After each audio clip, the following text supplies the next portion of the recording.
Very, very occasionally, I will call someone if they sound particularly in distress, and also if they put their telephone number in their email, just like Lindsay did. Lindsay got in touch with an email entitled, "My bread doesn't rise since I went on holiday. Yes, really," and 4 exclamation marks. It goes like this. "Hi Jack, I've been making your white tin loaf since February and I haven't bought a single loaf since then. I've been making dough quantity for 2 to 3 loaves at least twice every week since then, and all have been amazing. I have 3 written down alternatives, each being slightly different, but all successful, with final proof overnight and puffing up amazingly. Then, ... I can't quite believe this, ... I went on holiday for 2 weeks, returned on Friday night and Saturday morning made my dough exactly as usual. It didn't rise, not a bit. 7 attempts later and it still doesn't rise. I've tried a new tin of yeast, bought some strong bread making flour, tried all 3 options, and still after leaving it for 90 plus minutes, it just doesn't rise at all. I am at a total loss as to what the problem can be. Any ideas, please? It's driving me nuts." And with that, she has put 3 sad crying emoji faces. "I've even had to buy some bread too. Please can you help? Lindsay." Sometimes messages come with a few details missing, and so I can kind of figure out that there's not all the information there to go with and there's a simple solution. But this one is pretty watertight, isn't it? Here's the key points. Lindsay has made bread in the past with great results consistently. She knows what she's doing. She's using tried and tested recipes, and she also did the 2 things that I would have suggested at that point, which is 1, try again, and 2, just wait longer. She's done those and still nothing has happened, and my head goes to temperature. Perhaps where Lindsay lives, the temperature's dropped significantly, but she would have seen some kind of action, some kind of puff. What she saw was absolutely nothing at all. Even if it was well cold, the dough would have come up a little bit at least, but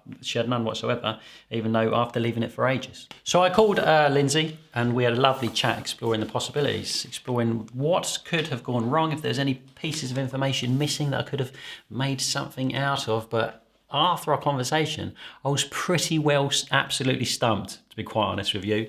And I told her that. I was like, I just don't know. I suggested a last ditch attempt to put thermometers about the place to see if her house was freezing cold. Maybe pop one in the oven, see if she can create some kind of consistent temperature, which is advice I would never give to anybody, because often playing with the temperature and trying to create some specific temperature and moving dough around can be the source of other problems. But it was a last ditch attempt to find somewhere consistently warm and prove your dough up there and see if it puffs up. That's all I had in the moment. And then a few weeks later, I received this email from Lindsay, and this could blow your mind. Well, it might do. I don't know. I thought it was interesting, so I made a video out of it. Here we go. "Hi Jack, thanks very much for calling and speaking to me about this a while back. It was really appreciated and reassuring to hear I was trying everything you would have tried, so I wasn't going mad. And also for your suggestions. I tried putting the dough in the oven and microwave away from drafts and temperature variations as a last resort, as you suggested, but it didn't make any difference. After we spoke and I thought about it, it was pretty clear it could really only be the yeast.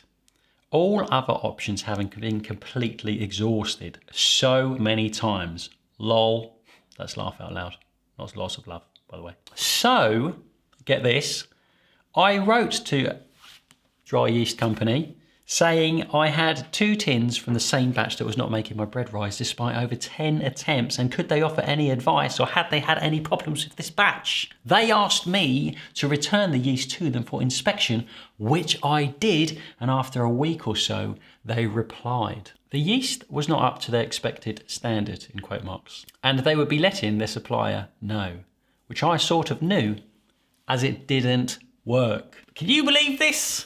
This blew my mind to smithereens. They did send me £15 as compensation so I can buy another big bag of flour again now. Anyway, the good news is I'm back to making successful bread every single time again now, and if this happens again, I'll just chuck the yeast and start a new pot.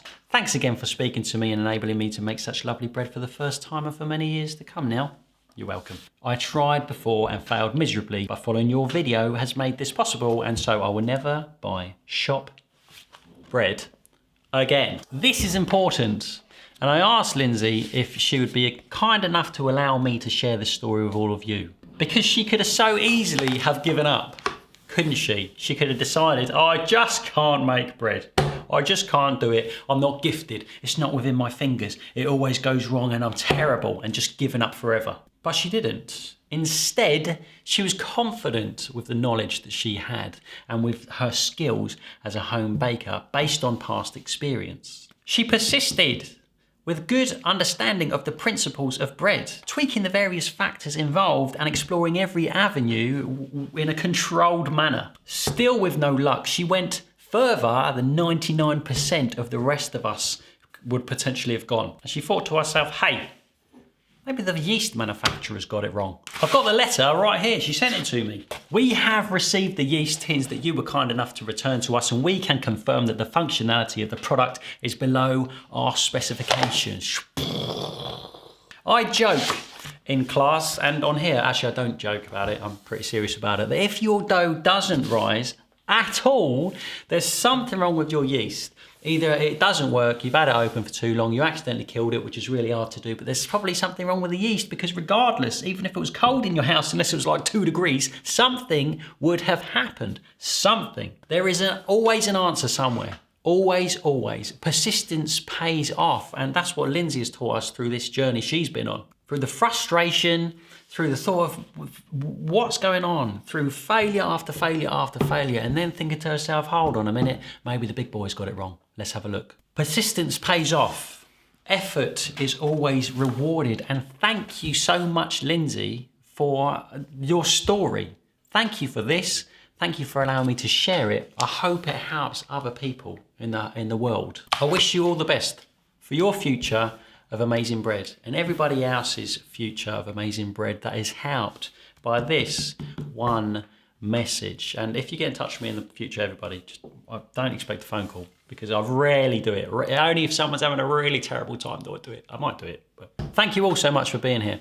I hope this helps you out, and I'll see you again very soon. Bye-bye.